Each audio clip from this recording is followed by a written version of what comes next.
Algunas escenas en este programa han sido recreadas. Un hombre recupera los restos quemados de alguien que puede ser su hermano. Pero ¿cómo puede estar realmente seguro? Bajo los escombros de una casa incendiada, los investigadores encuentran los restos destrozados de un cuerpo. ¿Pueden descifrar lo que sucedió? Un científico debe identificar a una mujer a partir de restos de huesos quemados que pesen menos de 3 sujetapapeles. ¿Estará a la altura del desafío? El destino de una investigación de asesinato está en juego. Durante siglos, los asesinos han confiado en el fuego para ocultar sus crímenes. Pero hoy la ciencia los está alcanzando. Las llamas ardientes son incapaces de destruir la evidencia incinerada.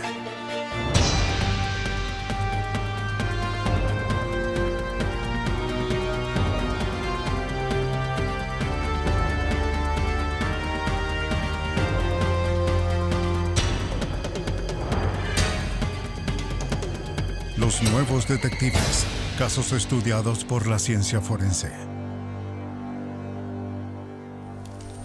Evidencia incinerada. El fuego. Los alquimistas medievales lo veían como una herramienta de transformación. Si se usa correctamente, podría convertir el plomo mate en oro brillante. El fuego se transforma, pero no de la manera que los alquimistas esperaban. Es un proceso llamado oxidación, el rápido matrimonio de conveniencia entre el oxígeno y otra sustancia. La unión crea nuevos compuestos, como el carbono y el agua, a la vez que libera enormes cantidades de energía en forma de calor y luz. Todos los fuegos necesitan un iniciador, una chispa para hacerlos funcionar. Es un pequeño impulso de energía lo que origina la reacción en cadena.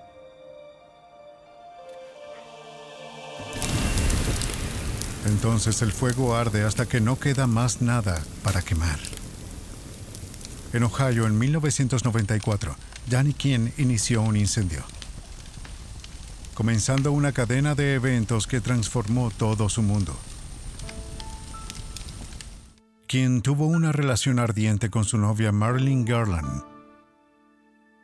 Habían estado juntos durante años y tenían un hijo de 3 años. Pero una noche de marzo, las cosas se salieron de control. Danny King disparó y asesinó a Marilyn Garland. Luego trató de ocultar cada rastro de su crimen. Incineró el cadáver en un recipiente metálico durante 2 días. Ocasionalmente agitaba los huesos frágiles con una vara, quemándolos hasta que ya no quedaran más restos.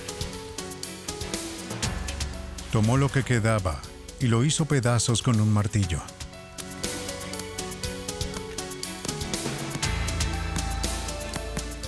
Recogió los restos y los tiró al río. Pensó que sin un cuerpo no podría haber pruebas de asesinato. Luego abandonó el recipiente detrás de un almacén en la ciudad, lugar donde había recipientes similares.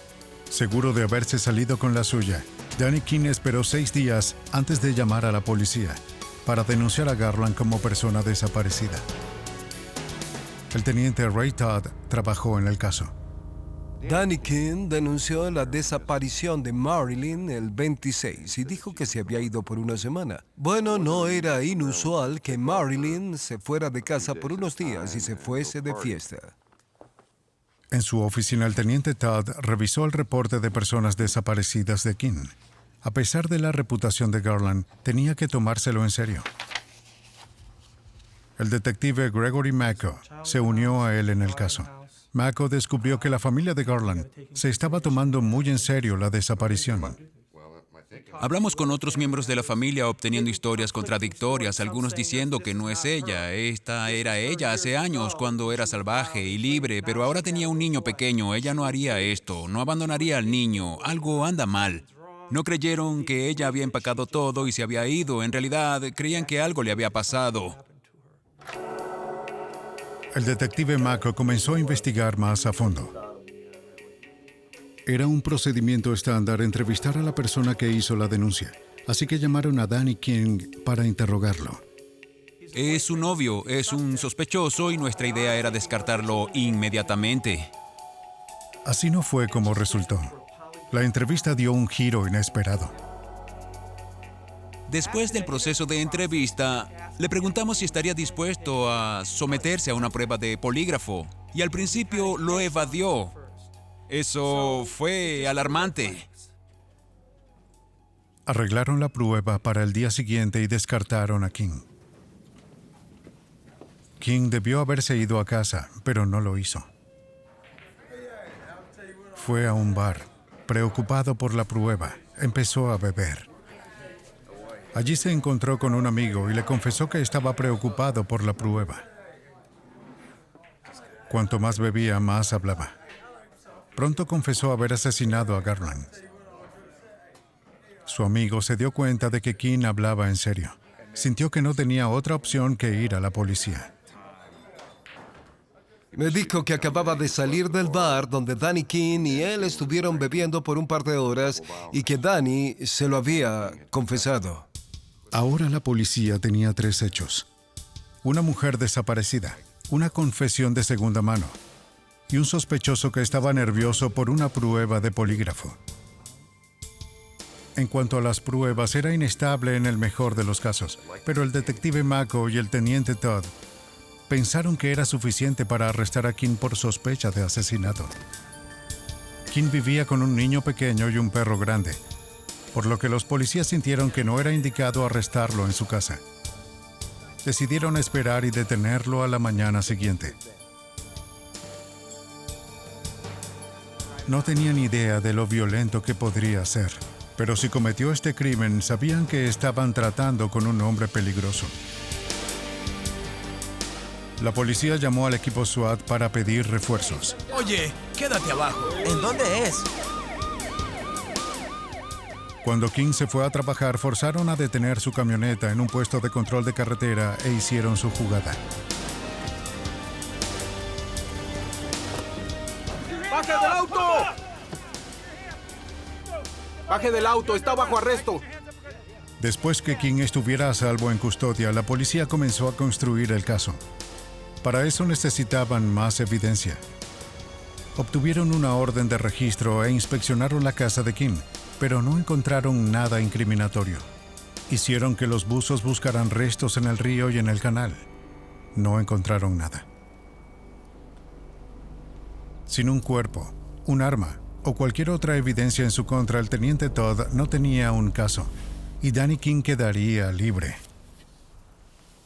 Si King realmente trató de destruir la evidencia en un recipiente de metal, razonaron, el recipiente debe estar en alguna parte. Pero todo lo que tenían era un pedazo de césped quemado. La policía puso un anuncio en el periódico para encontrar el recipiente. Hola, ¿qué tal? Todo muy bien, vamos. Poco después que se publicara el anuncio, la policía recibió una llamada local de un hombre de negocios. Uno de sus empleados notó un recipiente sospechoso detrás de su almacén. El teniente Todd salió a inspeccionarlo. Se podían ver algunos escombros dentro de la parte inferior. Se alcanzó y se recogió lo que yo creía que era un fragmento de hueso. Y cuando lo vi, supe que este fue el recipiente que utilizó para quemar el cuerpo de Marilyn Garland. Todd agitó el recipiente para quitar más escombros que se aferraban a su interior. Salieron clavos, trozos de alambre, algo de tela y una vaina de semillas. Hay una semilla en este tubo que fue encontrado en el recipiente. No sabíamos de dónde provenía cuando vaciamos el contenido del recipiente. Más tarde lo identificamos como una semilla de catawba o vaina de semilla, que es una especie de árbol inusual. Hay un árbol de ese tipo en 125 Calle del Canal, que es donde ocurrió el asesinato y donde Danny quemó el cuerpo de Marilyn en el recipiente. Pero la evidencia más contundente sacada del recipiente era también la más pequeña. Pequeños fragmentos de hueso. Si Todd pudiera probar que eran de la víctima, tendría un caso. Los envió al forense para que los analizara. El forense estaba seguro de que los huesos eran humanos.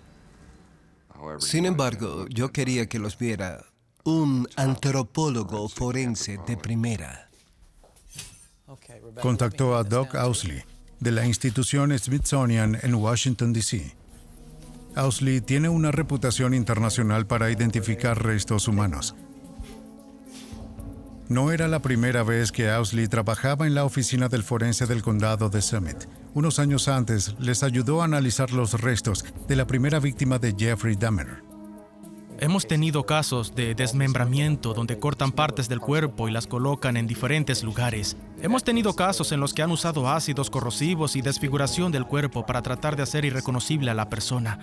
Todos indican algo sobre el individuo que está detrás de ese proceso y todos dejan diferentes tipos de evidencias.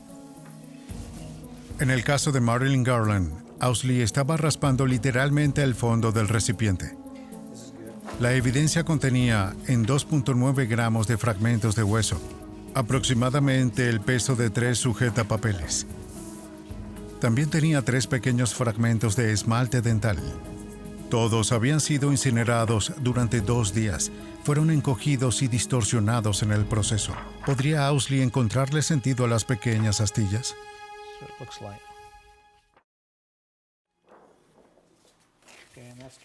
El científico forense Doug Owsley enfrentó muchos desafíos en su trabajo sobre el asesinato de Marilyn Garland. La primera fue confirmar si los fragmentos de hueso del recipiente metálico eran humanos. En este caso tuvimos mucha suerte porque uno de los fragmentos que se conservaron fue el hueso del dedo. Y si lo piensas, los animales tienen una estructura ósea muy diferente en los pies y las manos. Piensa en una pezuña, por ejemplo, o cómo es la pata de un perro. Es muy diferente de lo que vemos en el ser humano. Y no tenemos un hueso completo, solamente la mitad, pero es suficiente para que podamos observarlo y decir que se trata de morfología humana. La siguiente tarea de Owsley fue más desalentadora. ¿Podría saber si estos son los restos de Marilyn Garland? Con las quemaduras, se requiere más tiempo para analizar y saber exactamente lo que estás observando, pero aún así, con los fragmentos de hueso, los esqueletos masculinos tienden a ser más grandes. Los huesos femeninos tienden a ser más pequeños en promedio, y así que cuando se quema el tamaño, que es el resultado de ese proceso, aún indica algo sobre el sexo. Señalará algo sobre la edad. Por lo tanto, hará que la identificación sea mucho más difícil, más lenta y quizás más tediosa, pero habrá mucha evidencia ahí. Al principio del proceso de identificación, Owsley no sabía nada sobre las características físicas de la víctima. Así es como prefiere trabajar en un caso. La circunstancia ideal es a menudo no saber mucho al respecto. Es mejor estar un poco a oscuras en ese tipo de cosas.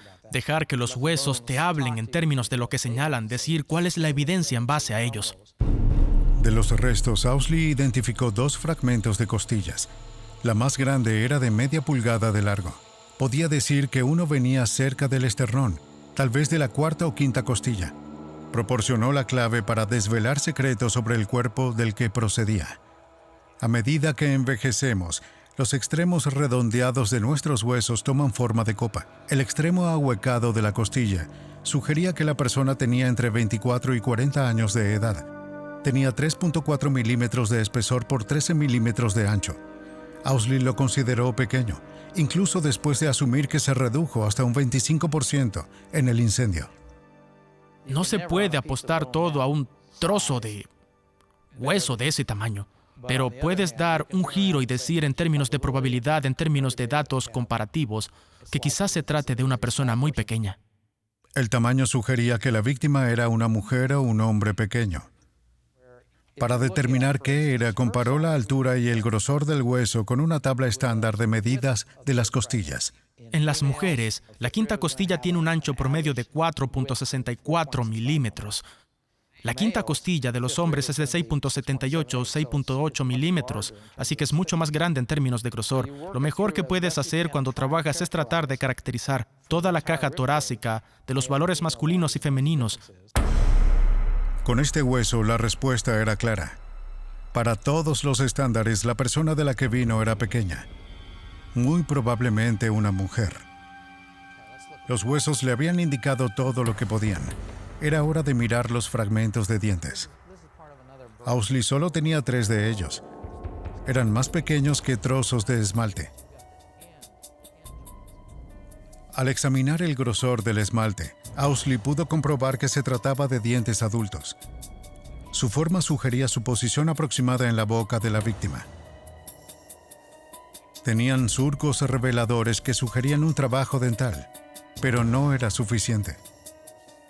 Necesitaba ayuda de alta tecnología para exponer rastros de empastes dentales. Entonces podría compararlos con los registros dentales de Garland.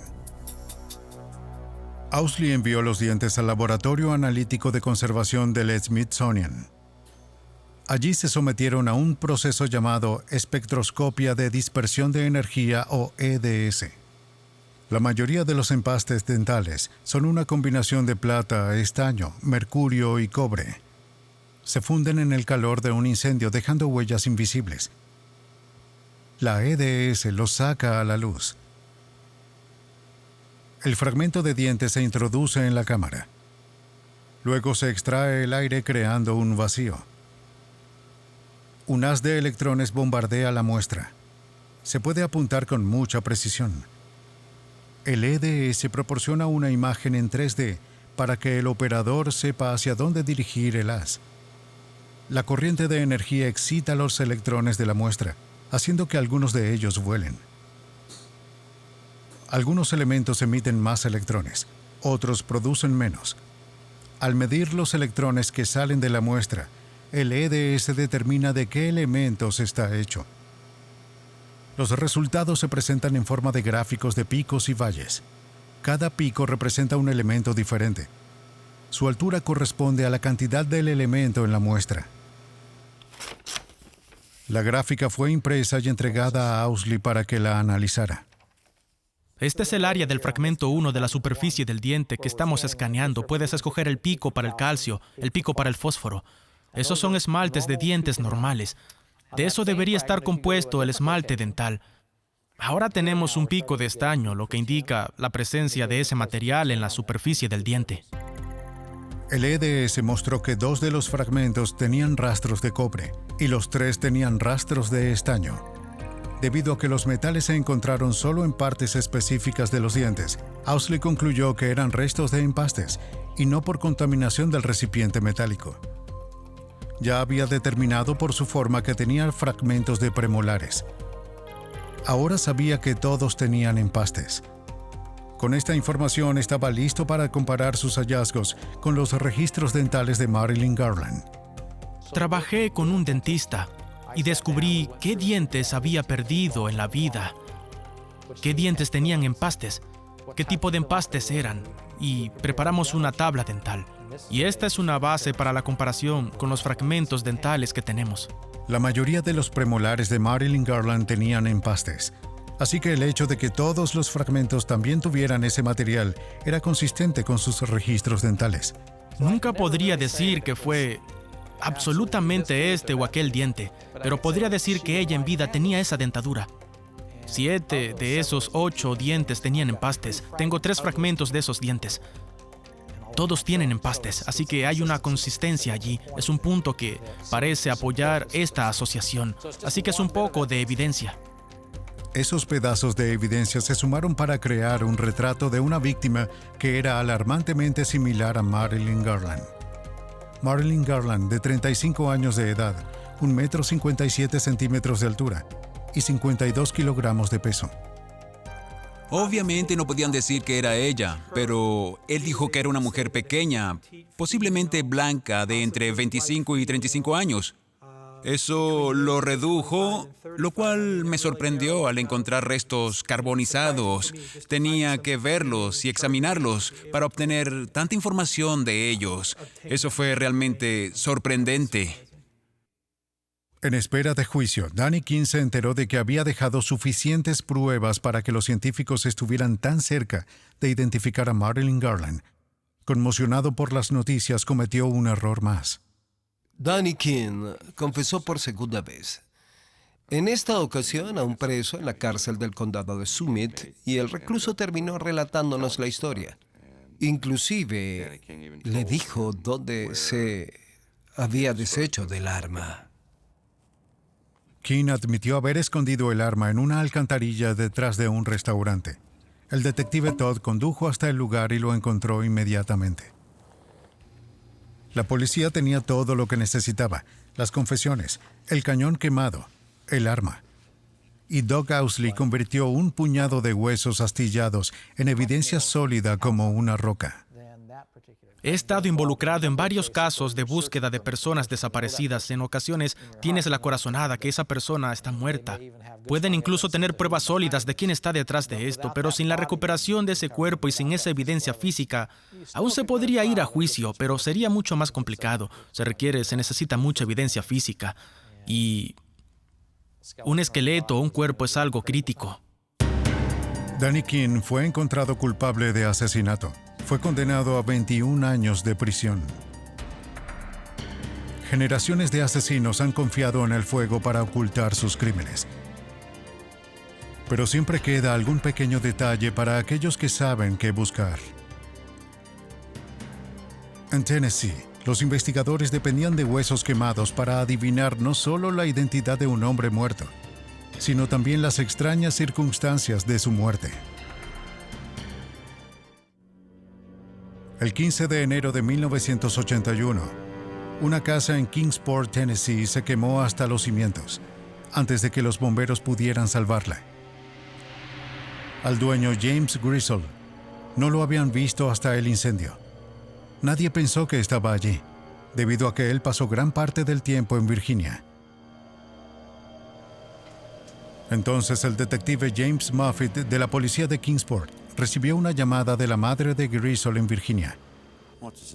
Estaba preocupada porque no había sabido nada de su hijo en varios días. Moffitt olía a problemas. Sabía que Griswold había contratado a un empleado de mantenimiento llamado Stephen Leon Williams para renovar la casa. Williams no era un ciudadano modelo. Conocí a Stephen Leon Williams y lo estaba investigando por unos robos. Sabía que el señor Williams vivía con el señor Griswold en el condado de Hawkins. Hablé con el señor Griswold una semana antes que su casa se quemara por Leon. El departamento de bomberos no buscó un cadáver una vez que se apagó el incendio. Pero después de escuchar a la madre de Griswold, Moffitt comenzó a sospechar algo más que un incendio en una casa. Si Griswold estaba en la casa cuando se quemó, sus restos aún estarían allí. Moffitt necesitaría un experto para determinar si la muerte de Griswold fue un accidente o un asesinato. Llamó al antropólogo forense estatal William Bass. Es un caso interesante debido a que en muchas de las casas que se han quemado, el departamento de bomberos ha estado ahí. Mucha gente ha caminado por el área. Este fue uno de los pocos casos en los que nadie había entrado en la casa. Llegamos ahí, el lugar se había quemado y no había huellas de pisadas, así que fuimos los primeros en entrar. El buen estado del lugar aseguró a Bass que cualquier signo de juego sucio seguiría presente. Moffitt señaló la ubicación de los dormitorios, la cocina y la sala de estar, para que Bass pudiera orientarse. Como en cualquier excavación arqueológica, él y su equipo examinaron cuidadosamente los escombros con paletas y pinceles. Movían un ladrillo a la vez, buscando los restos más importantes. Poco más de una hora después de comenzar, Bass encontró en el suelo del sótano de concreto algunos huesos humanos de la parte inferior de la pierna. Al poco tiempo, los huesos dispersos comenzaron a salir entre los escombros, y con ellos comenzó a surgir una horrible historia. El cuerpo había estado acostado boca arriba, pero las piernas estaban sobre el cuerpo como si estuviese acostado y tomara sus pies y los alara hacia arriba, hasta la cabeza. Sin embargo, no había cabeza. La víctima estaba separada por debajo de los hombros, y las mitades superior e inferior del esqueleto estaban 3,5 metros de distancia. Eso no fue del todo inusual. Un esqueleto se puede desarmar si la víctima se ha caído por el suelo. En este caso se ha rodado por las escaleras del sótano, pero Buzz sabía que eso no había sucedido aquí. Si el cuerpo se hubiera caído, habría encontrado escombros entre el esqueleto y el concreto. Buzz no encontró escombros. De hecho, la víctima estaba fusionada con el suelo. Es como tomar un pedazo de carne y ponerlo en una sartén caliente. La carne se quemará en la superficie. En este caso, las grasas que se agotaron eran tan calientes que literalmente se solidificaron con lo que quedaba de ropa, que no era mucho. Así que tuvimos que frotar la ropa y no había restos entre el suelo y los huesos. La condición de la ropa le dijo a Buzz que la víctima estaba en el sótano cuando comenzó el incendio. Si el cuerpo no cayó de una altura, Buzz solo conocía otra forma de explicar cómo se dispersaron los huesos. Una explosión. Los informes de los vecinos confirmaron la conclusión de Buzz. Escucharon una explosión poco antes del incendio. A juzgar por la forma en que la parte superior del torso estaba separada, Buzz supuso que el centro de la explosión estaba en el pecho de la víctima. Podría haber sido un extraño accidente. Pero Buzz encontró otra pista. Los restos aplastados de una bala gastada yacían en el suelo del sótano, justo debajo del corazón de la víctima. Buzz podría decir por la forma del hongo de la bala que ésta había viajado a través de la víctima y colisionado contra el concreto. A primera vista parecía un homicidio. Pero los casos de homicidio se ganan con hechos concretos, no con especulaciones.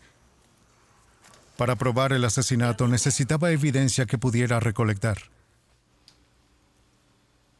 En su laboratorio de la Universidad de Tennessee, Buzz se ha burlado de la verdad de innumerables restos humanos.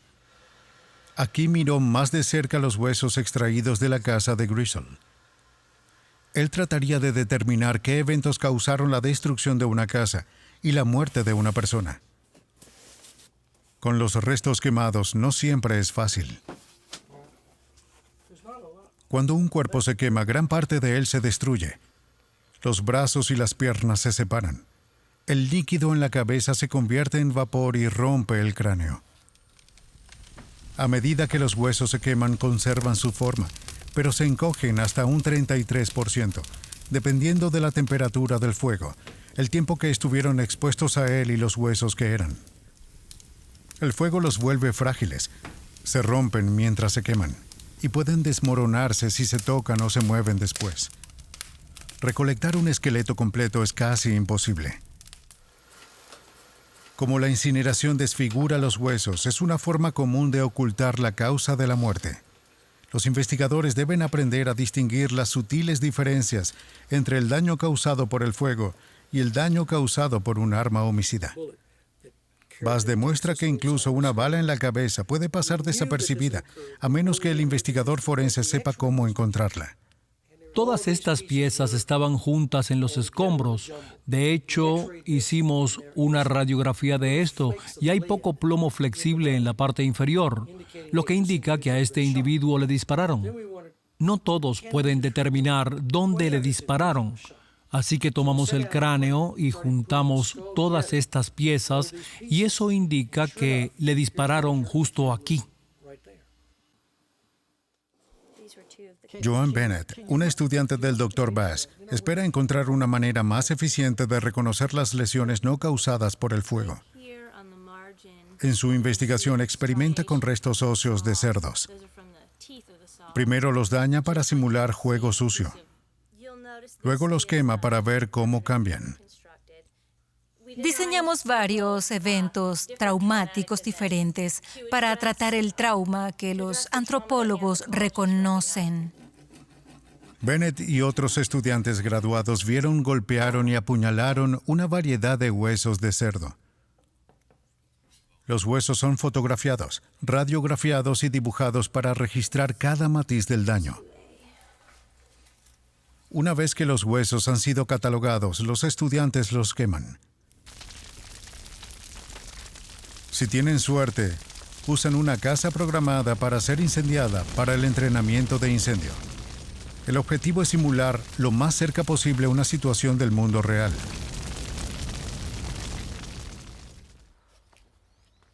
Después que se despeja el humo, los estudiantes recogen entre los escombros todos los fragmentos de huesos que puedan encontrar. Los llevan al laboratorio y los examinan para ver si pueden detectar las marcas que hicieron. Las marcas hechas por un bisturí sobrevivieron al fuego sin ningún problema. Las finas estrías del bisturí se pueden ver incluso a simple vista. Las marcas hechas por el martillo son menos fáciles de discernir. Bennett acaba de empezar su investigación. A medida que ella y sus colegas experimentan con una muestra más amplia de huesos, se siente confiada de que ellos elaborarán algunas pautas que los investigadores forenses puedan utilizar en el futuro.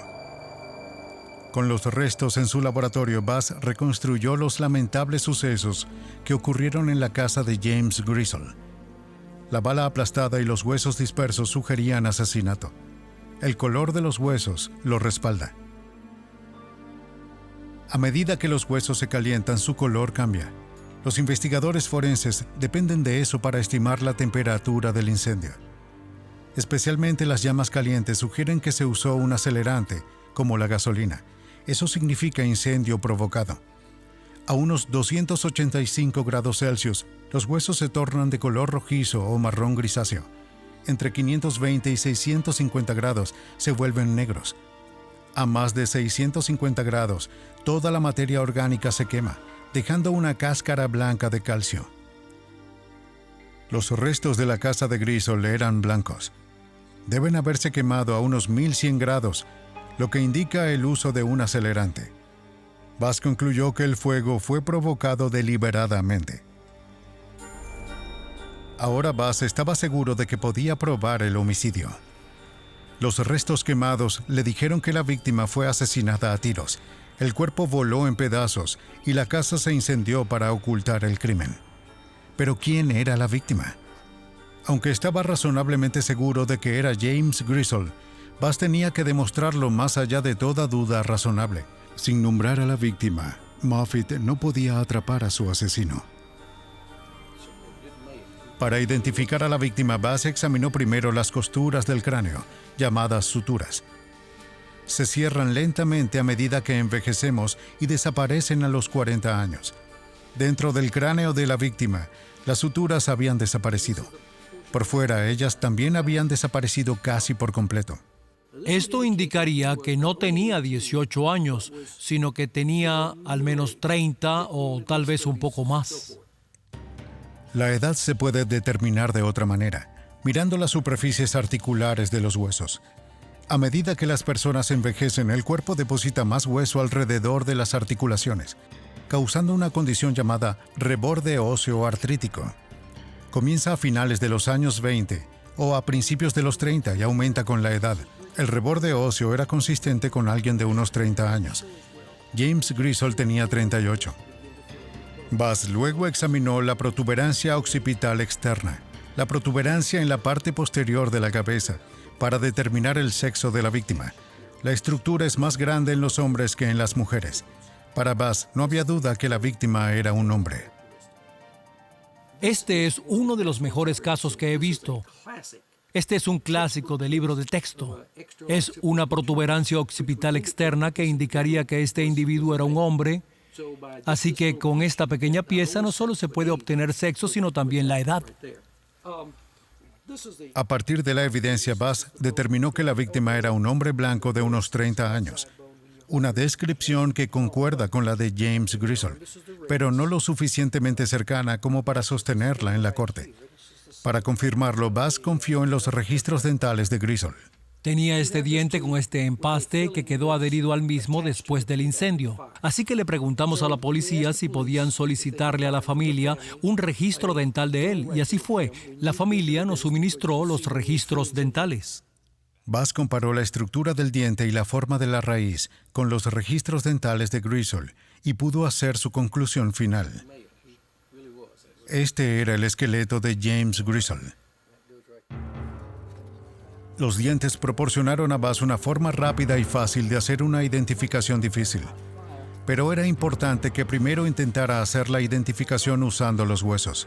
De lo contrario, no tendría forma de saber si más de una víctima fue enterrada entre los escombros. Si los huesos y los dientes sugieren la misma persona, Bass puede estar seguro que solo una víctima fue enterrada allí. Esa persona era James Griswold. Basado en esta información, el detective Moffitt tenía un caso contra Leon Williams. Fue reforzada por el descubrimiento que Williams había robado el camión de James Griswold y falsificado sus cheques. Ante las pruebas, Leon Williams confesó. En su relato confirmó la cuidadosa reconstrucción del crimen de Bass. Disparó a James Griswold en el sótano. Echó gasolina por toda la casa. Ató un explosivo a la víctima. Y cuando estalló, prendió fuego a la casa. Por su crimen, Leon Williams fue sentenciado a cadena perpetua. Si no destruyes la evidencia, si no alquilas una excavadora y limpias todo o algo así, la evidencia estará ahí, si sabes qué buscar. Tomó un tiempo, pero pudimos reconstruir los eventos que ocurrieron en este caso exactamente de la misma manera en que el individuo que fue acusado y condenado confesó lo que sucedió. William Bass desenmascaró a un asesino que hizo todo lo posible para ocultar su crimen. En otro lugar, un hombre hizo todo lo posible para traer los huesos de su hermano desaparecido de Guatemala. Guatemala, 1985. Un país atrapado en una guerra civil entre el gobierno y las guerrillas comunistas. En las aldeas periféricas, el gobierno nombra a patrulleros y una milicia armada formada por civiles. Todos deben servir un día a la semana. El gobierno proporciona armas, pero no entrenamiento. Da instrucciones a la milicia para que patrulle en busca de rebeldes comunistas, pero nadie busca a la milicia. Para los jóvenes periodistas, 1985 fue un momento emocionante y peligroso para estar en Guatemala. El periodista estadounidense independiente Nick Blake y el fotógrafo Griffith Davis subestimaron ese peligro. En su búsqueda de una historia, se dirigieron a una parte remota del país y desaparecieron. Randy, el hermano de Nick Blake, hizo todo lo que pudo para descubrir lo que sucedió. Mi hermano desapareció en 1985. Había estado haciendo solicitudes para el Departamento de Estado y para otras 4 o 5 agencias federales que estarían en posición de saber cosas como la CIA y la Agencia de Seguridad Nacional y otras desde 1987. Randy Blake solo encontró callejones sin salida. Luego, 1 año y medio después de su búsqueda, escuchó una historia no confirmada de un maestro estadounidense en una aldea de Guatemala. Iba a fiestas con ellos, los conocía y hablaban de los norteamericanos que fueron asesinados por la patrulla civil.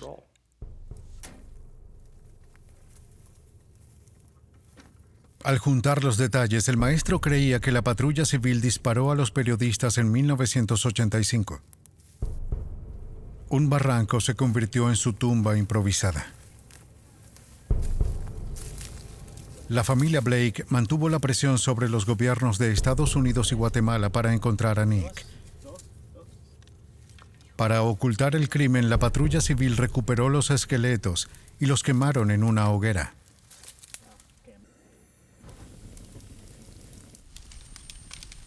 Las llamas rompieron y destrozaron los huesos de todo reconocimiento. O al menos eso fue lo que pensaron los patrulleros. Pero la familia de Blake insistió. Los patrulleros fueron presionados para que enviaran los restos a los Estados Unidos. Llegaron en 1990, pero un análisis reveló el engaño. El baúl no contenía restos humanos. Convencidos de que habían descubierto un encubrimiento, los Blake y las autoridades estadounidenses exigieron la verdad. Felipe Alba, el comandante regional de la patrulla civil guatemalteca, se negó a hablar sobre el incidente hasta que los Blake ofrecieron un incentivo. Le iban a ofrecer una recompensa de $10,000, pero se le iba a pagar en asignaciones mientras realizaba el trabajo.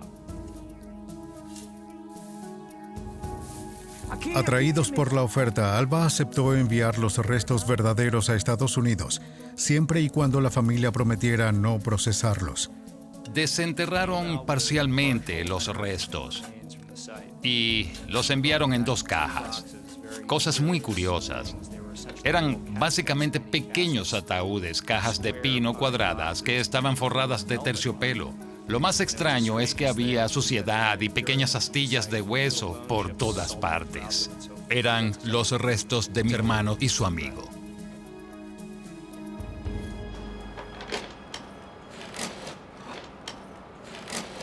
El sombrío regreso a casa ocurrió sin ceremonia en un muelle de carga detrás de la institución Smithsonian en Washington, D.C.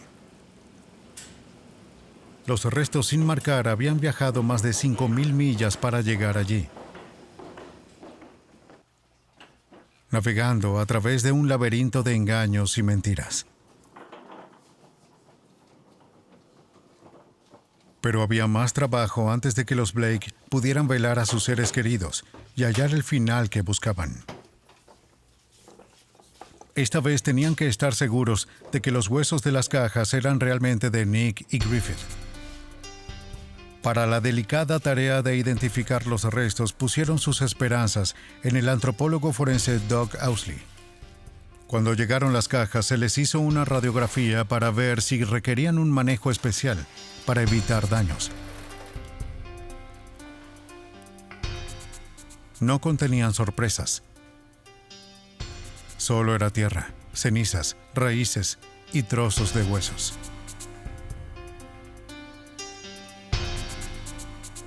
Entonces Owsley y su equipo ordenaron los huesos. Inmediatamente fue evidente que los restos eran humanos. También encontraron piezas duplicadas de colores diferentes. Owsley estaba seguro de que eran los restos de 2 personas. De 68 kilogramos de suciedad y escombros, recuperaron cerca de 2 libras de huesos incinerados. El más grande de los 1,600 fragmentos tenía menos de 8 centímetros de largo. Pero Owsley fue afortunado. Algunos de los fragmentos procedían de la protuberancia occipital de la parte posterior del cráneo. El gran tamaño de los especímenes indicaba que ambos eran hombres, pero podrían haber sido cualquiera de los 2 hombres. Luego encontró un trozo de hueso del tamaño de una moneda de 5 centavos que marcó la diferencia. Era un fragmento que encaja en la frente y forma una cresta para los senos paranasales dentro del cráneo. Se llama cresta frontal. Esta es una configuración inusual de la cresta frontal.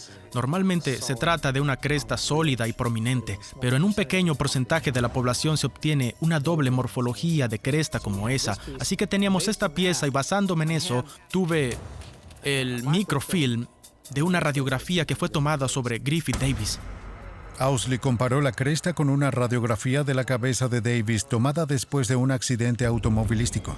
La inusual estructura del fragmento de hueso proveniente de Guatemala coincide con la de los rayos X.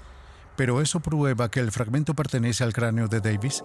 No, a menos que Owsley pudiera probar primero que su estructura era realmente rara. Para ver con qué frecuencia la estructura de la cresta cambia en la población general, Owsley se refirió a un grupo de esqueletos conocidos como la colección Terry. Más de 1,600 esqueletos de la colección Terry fueron donados para la investigación médica desde la década de 1920 hasta la década de 1940. Representan una muestra representativa de la población. La historia clínica de cada individuo es parte del registro. Owsley utilizó la colección Terry para ver qué porcentaje de la población compartía la estructura de la cresta frontal de Davis. Si solo unas pocas personas tuvieran esa configuración ósea, y si fuera compartida por la muestra enviada de Guatemala y Davis, entonces Owsley podría concluir razonablemente que los huesos podrían pertenecer a Davis. Bien, esta es una bóveda craneal de la colección Terry. Lo que esto es, entonces, una cresta prominente ocurre en el 88% de los hombres blancos.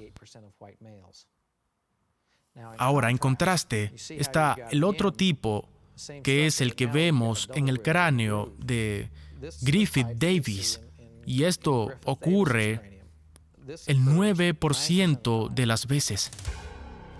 Davis y los restos recibidos de Guatemala compartían el mismo rasgo anatómico. Owsley confiaba en que los fragmentos del cráneo podrían pertenecer a Davis. Pero los huesos restantes eran de Nick Blake. La muestra limitada permitió a Owsley realizar solo una prueba más: determinar la edad relativa de los cuerpos. Para ello se apoyó en las suturas de los cráneos. En el espécimen que Owsley creía que era Griffith Davis, las suturas mostraron un cierre avanzado, lo que sugiere un hombre de unos 30 años. Las suturas de los otros restos aún estaban abiertas, lo que indica que era un hombre más joven. Eso ayuda a diferenciar a los dos hombres. La diferencia de edad era de 11 años aproximadamente. Esto me ayudó a determinar que se trata de la persona mayor. En el momento de su muerte, Griffith Davis tenía 38 años. Nick Blake tenía 27 años. El cálculo de Owsley era correcto. Para Randy Blake, la identificación de Owsley fue alentadora, pero persistentemente inconclusa. Si estos huesos eran realmente los restos de su hermano, necesitaba estar absolutamente seguro. Mientras persistiera una sombra de duda, los Blake no podían abandonar su búsqueda. Pero Owsley había llegado a su límite. No podía ir más allá sin más restos. Nos dijimos, es probable que sea Nick, pero demonios, queremos llegar a ese sitio y comprobar definitivamente que es Nick. Vamos, viajemos para allá. Ir a Guatemala era la única opción que tenían los Blake si querían honrar a su hermano. Pero Owsley tuvo que acompañarlos. Solo él podía proporcionar la seguridad por la que los Blake habían esperado tanto tiempo. Juntos recorrerían los últimos pasos de Nicholas Blake y Griffith Davis. Con la ayuda del antropólogo forense Doug Owsley, Randy Blake sintió que estaba cerca de encontrar a su hermano. Sabía que la única forma de reclamar los restos de Nick era recuperándolos él mismo.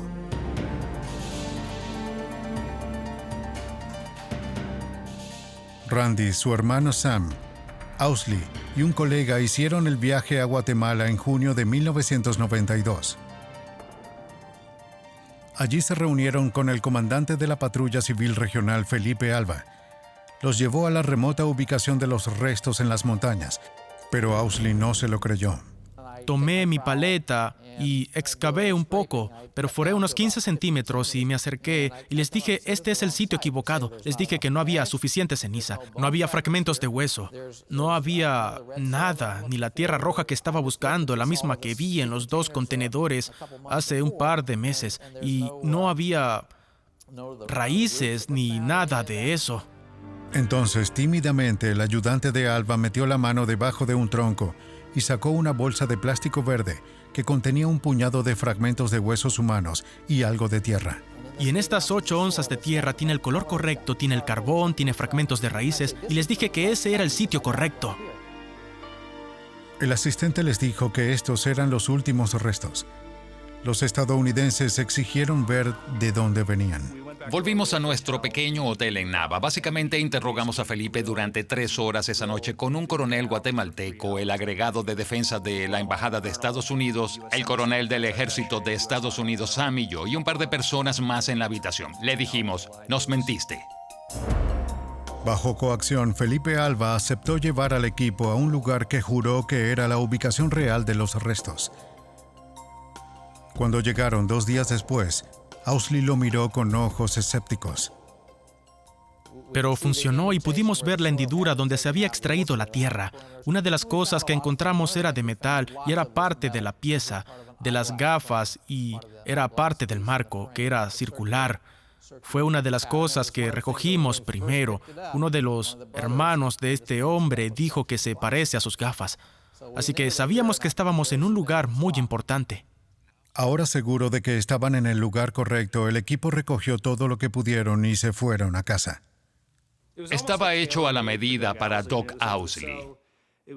Ya sabes, fue tan perfecto para él.